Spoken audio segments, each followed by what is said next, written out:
जनता की भलाई के लिए सरकार से सवाल करना और उनका सामना करना कोई गलत नहीं होता। हम सब तो अपने देश से प्यार करते हैं। देश से ही नहीं बल्कि देश में रहने वाले हर एक छोटे बड़े, चाहे वो किसी गांव, कस्बे, शहर का निवासी हो, प्यार करते हैं। इसलिए आप एक सच्चे देशभक्त हैं और सीख हमें देश में रहने वाली चिड़ियों से मिलती है। वो चाहे किसी देश में चली जाएं दाना चुगने के लिए, लेकिन शाम को वो वहीं आती हैं जहां से जाती हैं। जब पशु पक्षी अपने देश से इतना प्यार करते हैं तो फिर हम तो इंसान हैं, अपने देश व जन्मभूमि से प्यार क्यों नहीं करेंगे, बल्कि इनको अपना फर्ज बनाओ। अगर एक पुलिस ऑफिसर सही ढंग से काम नहीं करेगा तो एक कलेक्टर भी नहीं करेगा। अगर एक लॉयर में सच्चाई नहीं होगी तो एक गवर्नमेंट ऑफिसर भी सच्चा नहीं होगा। और इस देश में फैले सारे करप्शन की सिर्फ एक ही वजह होती है, और वो होते हैं गद्दार राजनेताओं का करप्ट होना।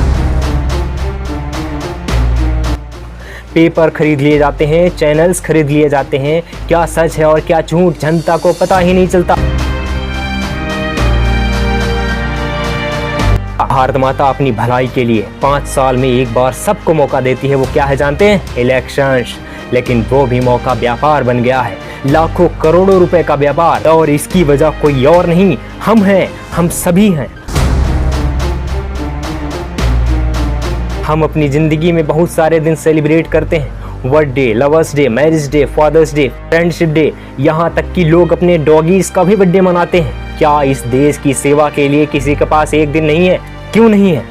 15 अगस्त, 2 अक्टूबर रिपब्लिक डे के दिन भी सिर्फ छुट्टी मनाने के दिन रह गए हैं। व्हाट्सएप, फेसबुक, ट्विटर जैसे सोशल साइट्स पर मैसेज भेजकर उस दिन की खुशियाँ मनाने में लग जाते हैं। नहीं, आगे से ऐसा मत करो।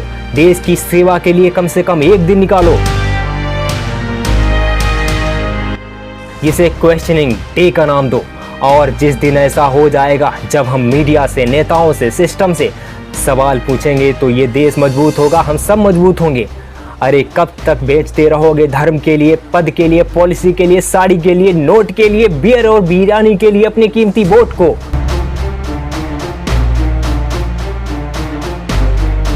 ये धंधा बंद करो। इस बार किसी को भी वोट देने से पहले इस देश के झंडे को जरूर याद कर लेना। अपने बच्चे का भविष्य, इस देश के भविष्य को याद कर लेना। तभी तुम्हारा वोट एक सही पार्टी को जाएगा, एक सच्चे और ईमानदार नेता आएंगे। हमारी जिंदगियां बदलेंगी और ये देश तेजी से तरक्की करेगा। सारे संसार में मेरा भारत महान कहलाएगा। एक बात और सुन लो, वोट तुम्हारा हक है। इसको अगर जिम्मेदारी से नहीं डाला तो भारत देश में ही नहीं बल्कि इस धरती पर जीने का कोई हक नहीं है। जय हिंद।